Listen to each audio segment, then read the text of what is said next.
గీతం యూనివర్సిటీ భారీ భూకుంభకోణానికి పాల్పడింది. సుమారు 54 ఎకరాల భూమి కబ్జా చేశారు. దీని విలువ ప్రస్తుతం మార్కెట్ లో 5,000 కోట్ల రూపాయలు పైబడి ఉంది. ఇప్పుడు ఆ భూమిని అంతా కూడా రెగ్యులరైజ్ చేసి సొంత ఆస్తిగా మార్చాలని గీతం యాజమాన్యం చైర్మన్ గా ఉండేటటువంటి ప్రస్తుత విశాఖపట్నం పార్లమెంట్ సభ్యులుగా ఉన్న శ్రీభర్త గారు ఆయన కోరుకుంటూ ఉన్నారు.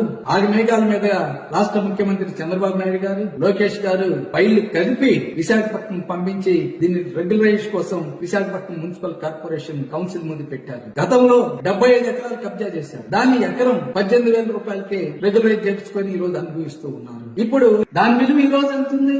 దాని విలువ కూడా ఈ రోజు సుమారుగా 8,000 కోట్ల రూపాయలు దాని విలువగా ఉంది. ఇప్పుడు వారు మాట్లాడుతున్నారు ఎంపీ గారు అన్ని చోట్ల భూములు ఇస్తున్నారు కదా, మా యూనివర్సిటీకి ఎందుకు ఇవ్వకూడదు, ఏం తప్పని నేను అంటున్నారు. ప్రభుత్వం భూమి ఇవ్వలేదు కదా, మీరు కబ్జా చేశారు కొండని.